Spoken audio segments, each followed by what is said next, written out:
Fala aí, torcedor do nosso canal Ligados no Vascão, trazendo mais um vídeo aqui no nosso canal. E nesse vídeo para a gente falar do Vasco, que ficou no empate com o Olímpia no estádio de São Januário, 0-0, vai decidir a vaga fora de casa, mas não tem tempo a perder, Vasco já vira a chave aí e volta as suas atenções para o Campeonato Brasileiro. Nesse domingo tem uma partida decisiva, vai enfrentar o Santos, 4 horas da tarde, em São Januário. Vamos trazer aí o Rodrigo Jufo com as informações do Vasco de hoje. Vamos compartilhar aqui no nosso canal para a gente reagir, mas antes quero convidar você que ainda não é inscrito aqui no nosso canal, se inscreva, ativa o sininho das notificações para você não perder nada. Tudo do Vasco, tudo do Gigante da Colina, você encontra aqui no nosso canal Ligados no Vascão. Vamos aí para o vídeo, fica até o final do vídeo. No final do vídeo eu trago os jogos que acontecem no dia de hoje. Sul-Americana, empate em casa, e o Rodrigo Jufo traz mais informações pra gente. Tudo bem, Jufo? Seja bem-vindo, meu amigo. Um beijo pra você. Outro beijo para você, Glaucia, Jailson, Dom, todo mundo ligado no Sport Center. É isso, Pedro Emanuel acumulando mais um empate nele nessa passagem pelo Vasco e tentando buscar o equilíbrio, agora que conseguiu ajeitar a casa no sistema defensivo. Nos últimos 5 jogos, o Vasco só sofreu 1 gol naquele jogo contra o Fluminense na Copa do Brasil, mas só marcou 4, sendo que 3 foram nesse mesmo jogo contra o Fluminense. Então o sistema ofensivo está deixando a desejar, enquanto o defensivo está indo bem. No jogo contra o Olímpia, ele chegou, é verdade, com desfalques importantes, Andrés Gomes fora, o Brenner fora, então já deu uma prejudicada ali no sistema, no ataque, mas o Vasco foi muito melhor na primeira etapa, acumulou as melhores chances, o melhor em campo foi o goleiro do Olímpia, o Oliveira, né? Fez boas defesas ali em lances do David, que foi o centroavante do time, do Rojas também. Vasco conseguiu ser melhor, mas não conseguiu marcar o gol, conseguiu criar muitas chances, mas não foi efetivo. Com isso, no segundo tempo, ele até tentou mexer, botou o Spinelli, botou o Marino Inestrosa, mas o Vasco não conseguiu manter o mesmo ritmo da primeira etapa e acabou empatando sem gols essa partida de ida. Depois do jogo, o Pedro Emanuel falou sobre o resultado e sobre a postura do time do Olímpia, que praticamente nem atacou, só defendeu o jogo inteiro. Vamos ouvir. Acho que foi claro que, e naturalmente, que acredito que o Olímpia em casa não vai fazer um jogo como fez hoje. Extremamente defensivo. Acho que os números, não preciso vos dizer, mas os números são demasiado evidentes. E isto leva-nos a um tipo de jogo que não é comum no nosso campeonato, quando temos 75% de posse de bola, quando fazemos 20 e tal remates à baliza, quando temos 11 escanteios, tudo isso leva-nos à superioridade. Uma grande atitude por parte da equipa sabia que tínhamos que estar perfeitamente, era a primeira parte de uma eliminatória, que nós sabíamos que íamos ter oportunidades, não muitas, porque sabíamos que o Olímpia, quando joga fora, principalmente para esta competição, é uma equipa que se resguarda mais, mas hoje acho que se resguardou demais até. Mas nós criamos não muitas oportunidades, mas criamos, acredito, 2, 3 boas oportunidades para podermos pelo menos marcar um golo que eu acho que a equipa merecia.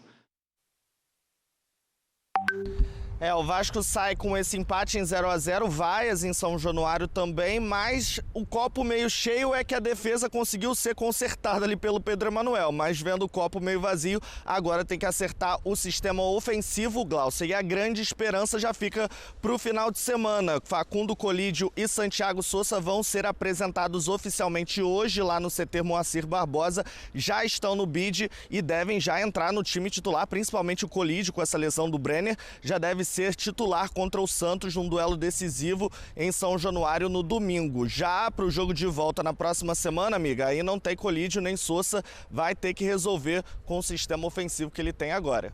Espero que não. Você faria aquele gol?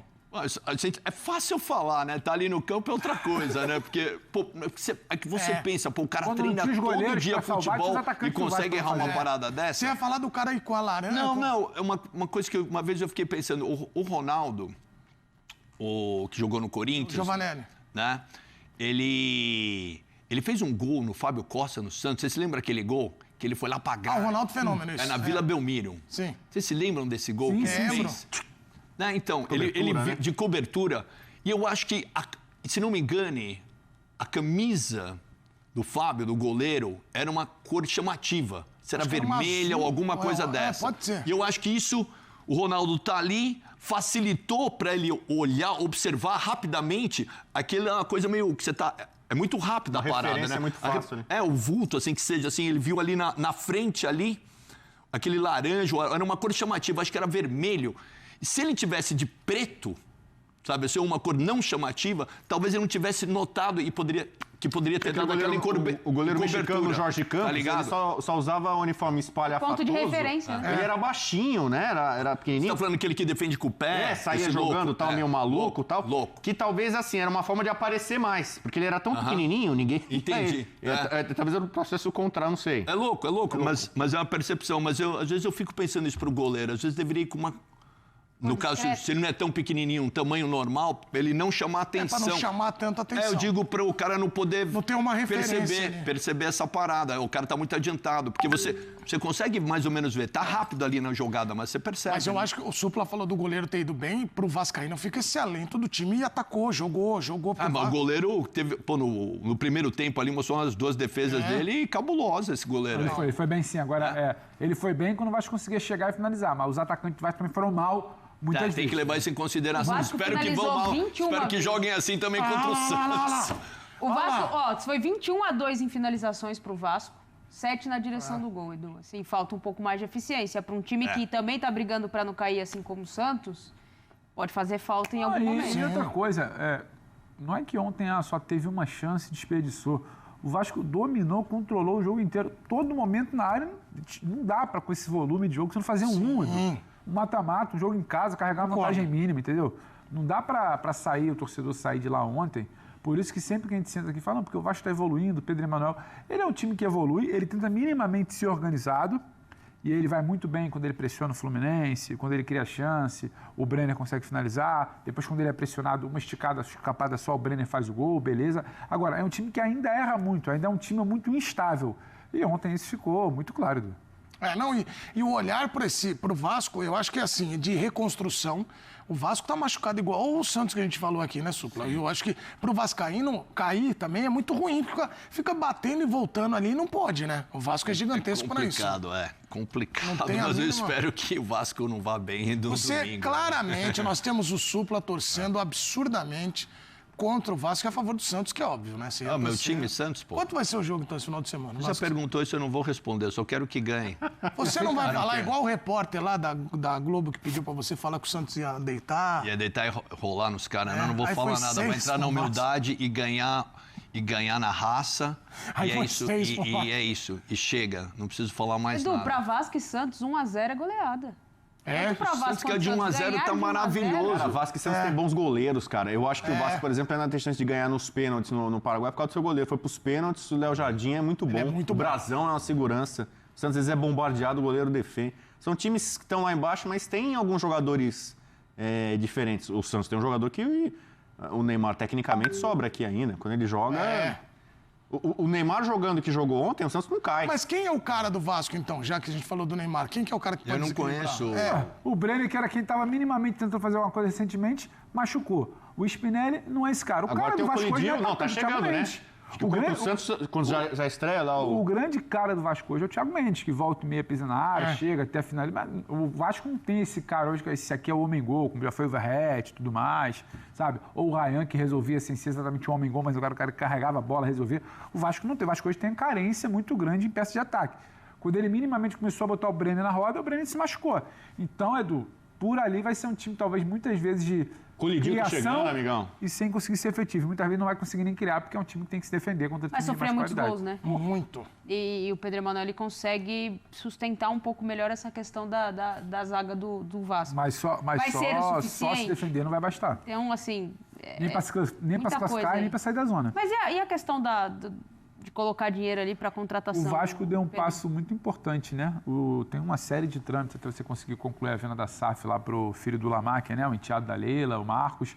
A coisa começou a caminhar essa semana, enquanto não tem essa venda oficial, que tudo indica que será para ele, quando aprovada, você tem aporte por ali, só que aporte, o dinheiro está aqui, Nath, mas você tem que ir ao mercado e achar aquele produto que você quer. Entendi. O Vasco foi no Sousa, o Vasco tem, mas esse nome de ataque exatamente tem um problema, tem uma carência. Não adianta trazer qualquer um, não adianta trazer aqueles pernas de pau lá que o Edu fica dizendo, agora vai, não vai. Tem que trazer um cara que vai resolver a parada. Pedro, você que parece estar muito enturmadinho em tudo, tá ligado? Eu tenho uma pergunta, parece que o Santos não vai ter uns investidores agora, uma história assim? O Santos, vi alguma história. A Nath pode falar melhor. Não tem uma história tem dessa? Um investidor aí, pai. Não tem? Você não viu falar disso? Entre os jogos de Corinthians e Palmeiras, o Santos vai ter a votação lá do Conselho para ver se consegue a questão da aprovação da SAF. Seria um grupo que estaria em aproximadamente 2 bilhões então foi isso. 1 bilhão para pagar as dívidas e 1 bilhão para investimento. Só que assim, na fala e no papel isso é muito legal, mas na prática a gente já viu que em alguns momentos, até no Brasil e fora do Brasil, as coisas não aconteceram. O próprio Vasco... O Neymar paga mais que isso aí, hein? O próprio Vasco da Gama foi SAF, né, Pedro? E não adiantou... Mas foi SAF, aquela história, né? Você vende desesperadamente para qualquer um que tá na porta dizendo que tem dinheiro, sabe? O cachorro tá com muita fome, aí você fica balançando assim o biscoito, ele quer qualquer coisa, ele não sabe se a coisa é boa ou não. Aí entrou naquela barca furada lá da 777, agora tem que se desvencilhar da 777, ter aprovação, tem uma recuperação judicial no meio, você precisa cumprir os trâmites. Agora vai ter que lidar também com questionamento. Tem muitos clubes questionando a relação, né, do Marcos Lamáquia, a relação direta ou não com a Leila, aí seria um grupo dominando dois clubes, vai ter que prestar conta disso também. Então, assim, não é tão simples assim, eu vendi o tablet aqui para a Natália, porque agora eu quero comprar um melhor, vou lá e compro outro. Essa venda, essa transferência, né, da propriedade da SAF ali para outro grupo, ela não é tão simples. E em meio a isso, Pedrinho saiu, Pedrinho voltou. É um Manaus desgovernado há 20 e tantos anos, né, Edu? Você está esperando o dia que vai chegar a boa notícia, vai chegar o dia, quando parece que vai, não vai. E o time é quase isso também, quando parece que vai, não vai. É mais um ano brigando para não cair, vendo o que dá em Sul-Americano e Copa do Brasil. Trazer aqui agora, pessoal, os jogos que acontecem no dia de hoje, jogos dessa sexta-feira. Teremos pela Série B, 7h30 da noite, Ponte Preta e Náutico, São Bernardo e Botafogo de São Paulo. E 8h30 da noite, Sport e Londrina. Aí teremos também Copa Paulista, Capixaba Série B, UEFA Europa League, 3 horas da tarde. 4h15, Campeonato Português, Sporting e Vitória de Guimarães. Campeonato Argentino, 8h30 da noite, Racing e Banfield. E Brasileirão Feminino, teremos Atlético Mineiro e Grêmio. São os principais jogos de hoje aí, dessa sexta-feira, dia 14 de agosto. Gostou do vídeo? Deixa o like, se inscreva no canal, ativa o sininho das notificações. Forte abraço a todos e até o nosso próximo vídeo aqui no nosso canal.